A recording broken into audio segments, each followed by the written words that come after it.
Cash James here with Iron Sharpens Iron. We're at Upper Room, and once again, this is part 3. This is part 3. You did part 3 last time. This is part 3. That was a part 1. No. You did part 2. Shut up. Part 3. This is part 3 of Jon Henderson. Okay. What's the hurry? Oh God, I almost forgot. What's the hurry? So guys, I hope you enjoy, and I'll see you in a minute. And so that's the deal. I wasn't ready, and maybe she wasn't ready. And so think about this, the line that everybody likes to write, Jeremiah 29:11, right? For I know the plans for you, declares the Lord, like it's the cliche verse, and it's not a cliche because it's God's word, but it's how we apply it to our life. For welfare and not for evil, to give you a future and a hope. And we hold on to that, and we read that, and we like, that's for now. And everybody that comes in, that's for me, and all that. And we use that to gravitate toward. But you know what people forget to read? Verse 10, where it says, for thus saith the Lord, when 70 years are completed. Because there's a process I'm doing with you, Israel, right now. And there's something that I've got to fix in you right now. And I've allowed you to go into this bondage and all this. And then another one, think about this, Psalms 37, 4 and 5 says this, delight yourself in the Lord, and He will give you the desires of your heart. Commit your way to the Lord, trust in Him, and He will act. Now I want you to think about this. How many people say, well, I know I'm going to get that because it says if I delight myself in the Lord, He's going to give me the desires of my heart. Here's the thing. That is one of the most misquoted verses because people don't understand, because what that verse actually means, when I delighted myself in the Lord, remember going back to that moment where I said, God, you know what, if it never is anybody but me and you, I'm content with that. Because God will never even allow you to bring a godly person into your life and put them above Him. Not your kids, not your spouse, not anything. And so here's what I realized, that when I said, God, my life is yours. So here's my heart. You can have it. And you know what He did with that? He started taking all my selfish desires out.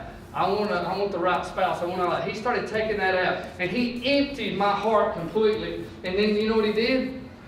The desires were His desires for my life. He started placing into my heart. He put the desires that He wanted, and then His desires all of a sudden became my desires.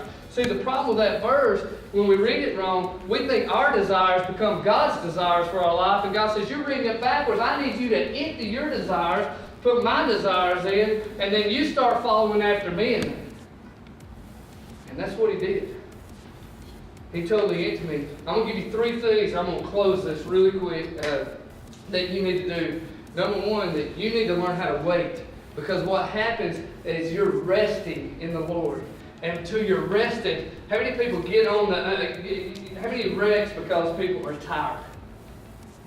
Right? And they fall asleep behind the wheel. Because you got to rest.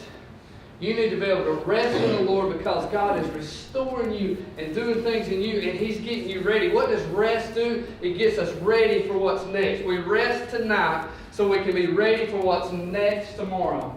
And you've got to learn how to rest. And I don't know how long that wait's going to be, but I'll tell you this, Jesus did not even start until His adult ministry till age of 30.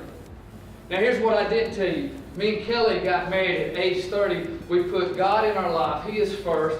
Everything revolves around Him. Everything. And we're 10 years in.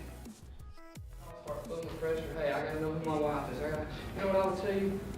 Man, put 30 in the calendar. I'm not saying it can't happen early, but why are you putting a timeline on what you think God's going to do when He's doing something in you before you can see what He's actually done?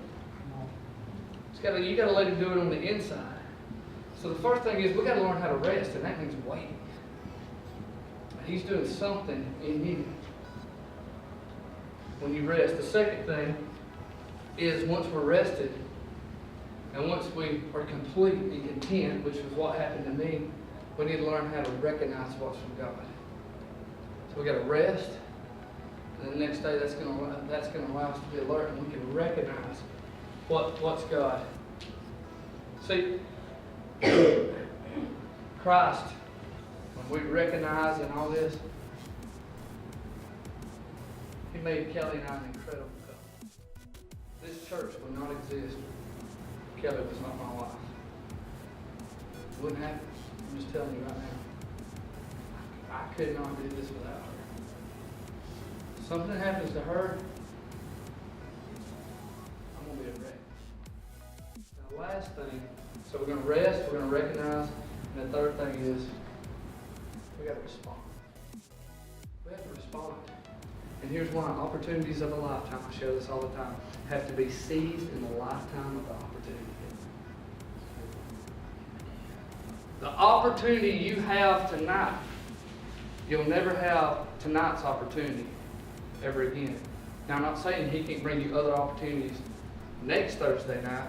That will be next Thursday night, and those opportunities, you can't come back to tonight to seize the opportunity, whatever it is, in here tonight. Only you know that.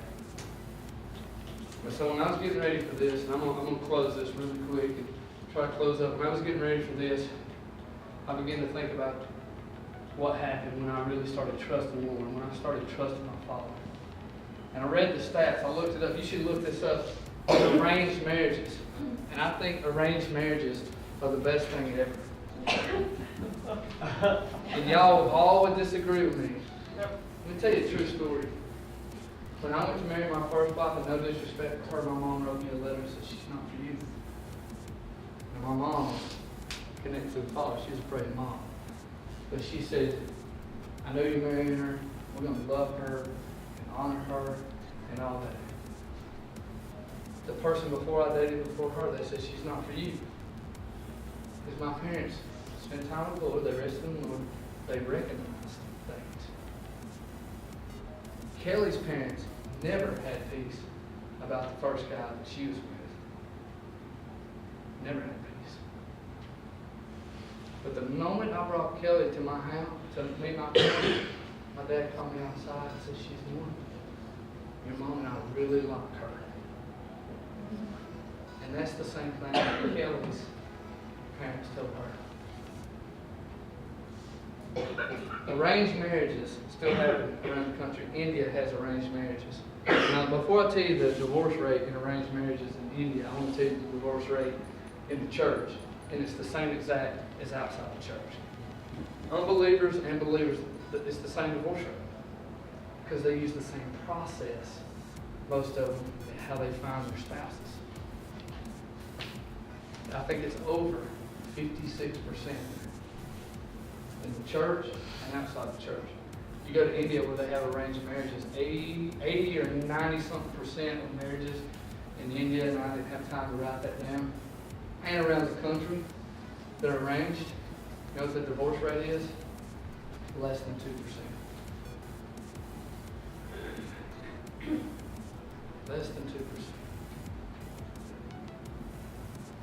So here's, in closing, here's what I did from the time my daughter was in kindergarten till the 6th grade. I carried her to a daddy-daughter dance every year. That was the last year I got to carry her. I would go get the sharpest car. I'd always make sure I carried her in a new Corvette or something like that. I wouldn't buy it, I would borrow it. Just hold that picture right there. And I would carry her, and her father would show her how a man should treat her. And her father, what I wanted to do was I wanted to set the bar for how a guy should treat her. I wanted to set that bar. And so this was the last, I was going to bring you the first one I carried her on because she's not that big when I carry her. She's standing next to me and I said, no, this was the last year. This is her 6th grade year. And I did this night differently. I said, we're going to leave earlier. I'm going to carry you to one of the better restaurants and all that, because we used to go eat all our places. I said, just me and you. That we used to meet. So here we are. Go to the next one really quick. And so there we are. We went out to eat, and I'm gonna cry, and you just gonna have to get over it. And that picture was taken after I told her I said I want to talk to you. And I looked at her and I said, you think your father is smart? Or is smarter than you? She said, yes, Daddy. I said, you think your father's got more judgment as far as being able to recognize things and people than you? She said, yes, Daddy. I said, will you make me a promise that if you bring a guy home and your father says he's not for you, you'll trust me on that? Because I know the plans that I have for your life and what I want for your life. And I want you to have the best life. I'm not trying to hold you back. I want to make sure that I guard you. And so we made a promise that night. She told me, and listen, she's more crazy. And I don't just pull the promise card all the time on her, because I'm not worried about it so much right now, but I will as she gets older. I reminded her the other day about that promise. I said, your Father wants the best for you. I said, so you remember what you promised me. That if I say He's not for you, that it might hurt. But you need to move on past that.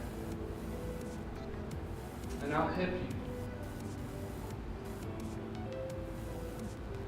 The reason why God hates divorce, and this is so important, is not for the sake that He hates divorce itself. He hates what divorce does to His kids. It's almost like a car wreck. I hate car wrecks. You know why? Because car wrecks hurt people. Divorce hurts people. Think about this, guys. Every girl in this room, I asked my son this, and he needs a lot of help, and I'm gonna get him there. Yeah, we're gonna get there. I said, how do you view girls when you go out with them? He didn't know what I was talking about. I said, I'm asking you a question. How do you view girls when you go out with them? I'm asking you this question. How do you view girls go out with them? I don't know. You know, he didn't know what to say. I said, let me ask you this. I said, how would you treat a girl if you went to God the Father's house to pick up a girl? How would you treat His daughter? He said, you know, he was still speechless. I said, you would treat her with the utmost respect. You would do everything the gospel says. You would not advance a move because you know He was watching and all this. You wouldn't do that. And he goes, yeah, you know, he gave me what I wanted to hear. Yeah, you're right there. I said, you've never went out with a girl or looked at a girl that was not God's daughter. And you should treat him as such. Listen to me. You got to find your contentment with Him.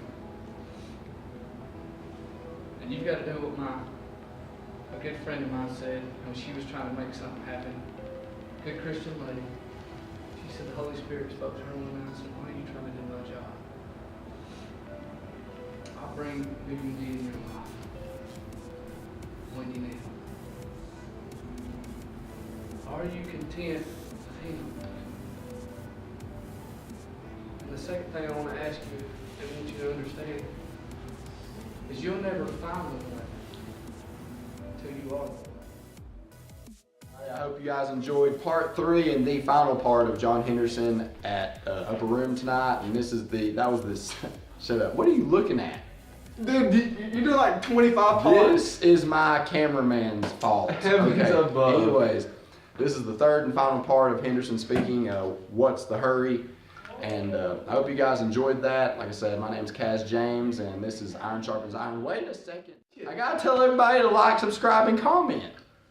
All right. So, Thank you, buddy. I'll see you guys next time, and peace.